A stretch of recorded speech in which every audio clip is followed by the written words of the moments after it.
Karachi university में उसने LLB का एडमिशन करवा लिया। बाहर से वो एक शांत स्टूडेंट था, क्लास में चुपचाप बैठता था, लाइब्रेरी में किताबें पढ़ता था। उसने इस्लाम के रिवाज सीखे, नमाज का वक्त, रोजा का एहसास, पाकिस्तानी जिंदगी का हर रंग। उसकी हिंदू पहचान एक धुंधला सा साया बन चुका था। कोई कैमरा नहीं, कोई कट नहीं, बस एक गलती और मौत। उन्हें क्या पता था, उनके बीच एक जासूस था जो उनकी हर साजिश को चेस का पटरा बनाकर उड़ा रहा था। रॉ की एक छोटी सी गलती ने सब तबाह कर दिया। किचन के नीचे छुपा हुआ एक छोटा रेडियो स्टेशन 6.5 मेगाहर्ट्ज फ्रीक्वेंसी पर मैसेज भेजता। हर मैसेज भारत के लिए सोने जैसा काम करता। एक छोटी सी डायरी रखी थी जिसमें कोड शायरी के रूप में लिखी जाती थी, जैसे रात का अंधेरा सितारों का राज, छुपा है उसमें दुश्मनों का साज। एक बार अमानत ने पूछा, नबी तुम अपने परिवार के बारे में क्यों नहीं बताते? रविंद्र ने मुस्कुराते हुए कहा, अब तुम ही मेरी पहचान हो।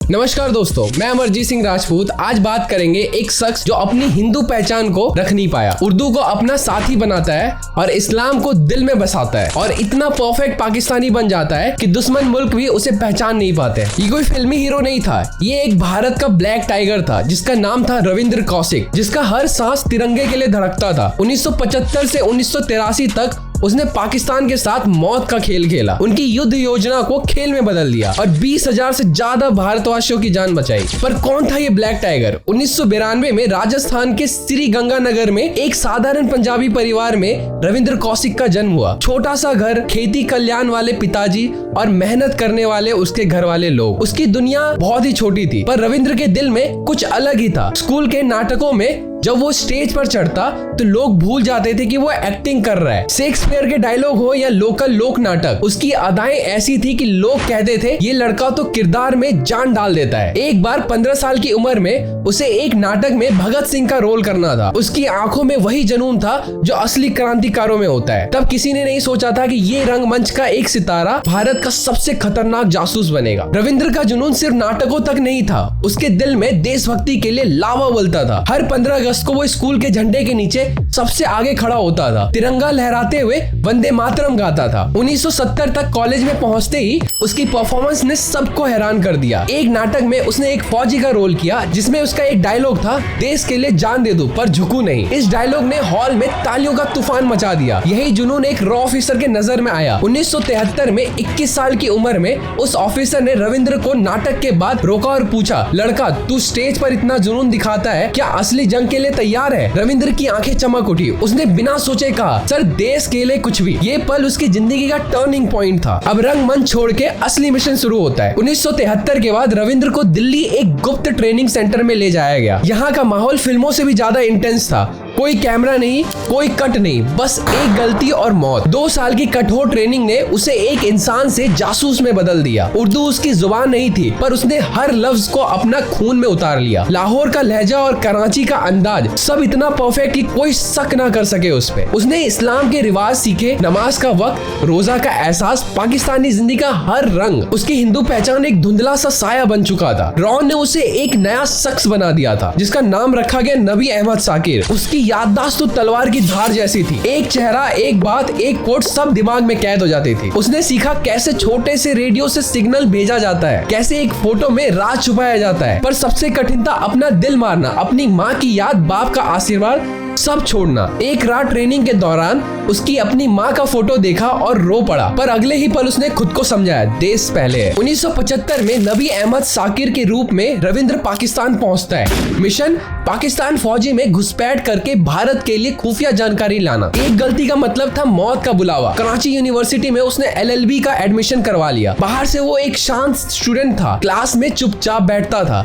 लाइब्रेरी में किताबें पढ़ता था, पर अंदर से वो एक तूफान था। उसकी आंखें हर चीज स्कैन कर लेती, लोगों का चेहरा, उनकी बातें, उनकी हरकतें। उसने पाकिस्तान फौज के रिक्रूटमेंट एग्जाम में टॉप किया और 1976 में मेजर नबी अहमद साकिर का अपॉइंटमेंट ऑर्डर आ गया। पाकिस्तान का भरोसेमंद अफसर पर भारत का ब्लैक टाइगर, लोग उसे कहते थे, मेजर साहब आप तो बहुत डिसिप्लिन्ड है। उन्हें क्या पता था, उनके बीच एक जासूस था जो उनकी हर साजिश को चेस का पटरा बनाकर उड़ा रहा था। 1976 में रविंद्र ने अपनी पहली खुफिया रिपोर्ट भेजी। कराची के क्लिफ्टन में एक सीक्रेट आर्टरी डिपो का एग्जैक्ट लोकेशन। रॉ ने इस जानकारी के साथ ऑपरेशन साइलेंट सैंडस्टॉर्म चलाया, जिसमें 500 पाकिस्तानी मुनिशन ट्रक तबाह हुए, 800 फौजी जख्मी। ये थी ब्लैक टाइगर की पहली जीत। 1977 से 1979 तक उसने कराची एयरबेस के रनवे प्लान्स, बलूचिस्तान में मिसाइल टेस्ट और बॉर्डर्स पर आर्टिलरी डिटेल्स भेजी। उसके project black rose code name के मैसेज ने 12 पाकिस्तानी हमले नाकामयाब किए और अनुमानित तौर पे 20,000 भारतवासियों की जान बचाई है। उसने एक छोटी सी डायरी रखी थी जिसमें कोड शायरी के रूप में लिखी जाती थी, जैसे रात का अंधेरा सितारों का राज, छुपा है उसमें दुश्मनों का साज। हर मैसेज के साथ उसे पता था ये उसका आखिरी दिन हो सकता है। पर हर थ्रिलर में एक ट्विस्ट तो होता ही है, और रविंद्र की कहानी में वो ट्विस्ट था अमानत, एक पाकिस्तानी अफसर की बेटी। 1977 में कराची यूनिवर्सिटी की लाइब्रेरी में एक किताब के पीछे वो मिली। अमानत की मुस्कान रविंद्र के लिए एक छोटी सी रोशनी थी, एक ऐसा पल जो उसकी जासूसी जिंदगी में शांति का एहसास दिलाता था। दोस्ती प्यार में बदली, पर रविंद्र के दिल में सवाल था, क्या ये प्यार सच है या मिशन का हिस्सा? उसने अमानत के लिए एक नोट लिखा, तेरी मुस्कान मेरी मंजिल। 1979 में उन्होंने शादी कर ली और एक बेटी को जन्म दिया, पर रविंद्र ने कभी अमानत को अपना असली पहचान नहीं बताया। वो जानता था सच खुलने का मतलब है उसकी बेटी और बीवी का खतरा। एक बार अमानत ने पूछा, नबी तुम अपने परिवार के बारे में क्यों नहीं बताते? रविंद्र ने मुस्कुराते हुए कहा, अब तुम ही मेरी पहचान हो। पर अंदर से उसका दिल टूट रहा था। वो अपनी माँ को याद कर रहा था, जिनसे वो सालों से नहीं मिला था। आप अपने आप को सिचुएशन में रख के देखो, सोचो 17-18 साल बिना अपने माँ से मिले हुए, बिना माँ से मिले हुए छोड़ो, बिना माँ से बात किए हुए। रविंद्र की जिंदगी दो रूप में चल रही थी। दिल में वो मेजर नबी अहमद, पाकिस्तानी फौजी का स्टार ऑफिसर जो जनरल्स के साथ मीटिंग करता। रात में वो ब्लैक टाइगर था, किचन के नीचे छुपा हुआ एक छोटा रेडियो स्टेशन 6.5 मेगाहर्ट्ज फ्रीक्वेंसी पर मैसेज भेजता। हर मैसेज भारत के लिए सोने जैसा काम करता था, पर हल पर उसे खुद से सवाल होता था, अगर अमानत को पता चला तो क्या होगा? 1979 में एक सस्पेंस भरा हुआ वक्त आया। पाकिस्तानी इंटेलिजेंस ने एक अनयूजुअल रेडियो सिग्नल इंटरसेप्ट किया।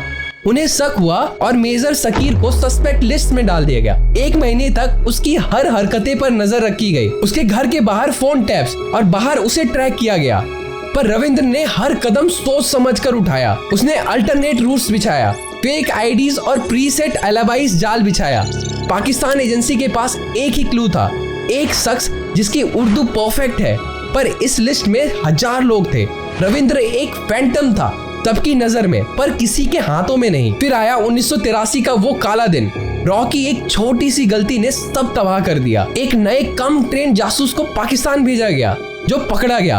पाकिस्तानी खुफिया एजेंसी ने उसे तोड़ा और रविंद्र का राज खुलवा लिया। एक रात कराची की सर्द हवाओं में जब अमानत अपनी बेटी को सुला रही थी, रविंद्र घर लौटा, पर दरवाजे पर प्यार नहीं, पाकिस्तानी फौजी के पिस्तौल। अमानत और बेटी के सामने उसे हथकड़ी पहनाई गई। अमानत का दिल टूट गया। उसे लगा उसका प्यार एक धोखा था। रविंद्र की आंखों में आंसू थे, पर वो बोला, मैं नबी अहमद हूँ। कराची के इंटेरोगेशन सेंटर में टॉर्चर की हद पार हो गई। बिजली के झटके, नाखून उखाड़े गए, भूखा प्यासा रखा गया। पाकिस्तान फौज हैरान थी।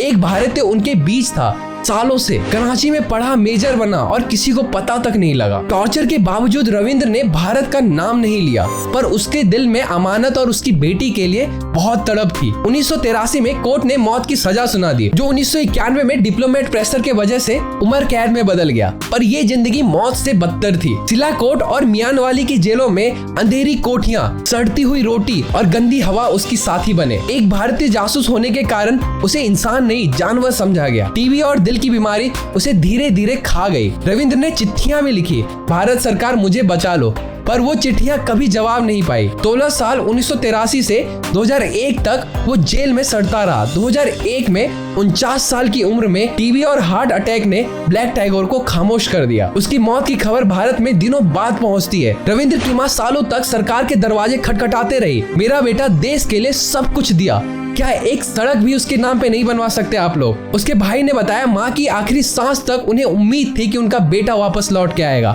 2024 की एक रिपोर्ट के मुताबिक अमानत शायद पाकिस्तान के एक छोटे से गांव में, पर कोई पक्का सबूत नहीं मिला। सवाल ये है कि क्या हम अपने जासूसों को भूल जाते हैं? रविंद्र ने 20,000 भारतीयों की जान बचाई थी और बहुत सारे वॉर्स को रोका था, भारत को सुरक्षित रखा, पर क्या मिला? गुमनामी, जासूस का नियम कहता है पकड़े गए तो कोई नाम नहीं लेगा, पर ये नियम क्या माँ के दिल को समझा पाएगा? 2024 में ब्लैक टाइगर की कहानी शायद आपको एक मूवी की तरह लगी होगी, जिसमें प्यार, धोखा और थ्रिल सब कुछ है। ये कोई फिल्म नहीं थी, लेकिन ये सच्चाई थी। रविंद्र कौशिक का नाम हर भारतीय को जुबान में गूंजना चाहिए। एक साया जो तिरंगे के लिए तड़प गया। उसने सोचा काश मैं अपने तिरंगे में लिपट करके अपने माँ के पास आऊं, लेकिन ऐसा नहीं हो सका। क्या हम अपने ब्लैक टाइगर को वो सम्मान दिला पाएंगे? क्या उसका हक उसे वापस दिला पाएंगे? कमेंट में बताओ। रविंद्र की कुर्बानी अमर रहे और ऐसे ही वीडियोस के लिए सब्सक्राइब करो।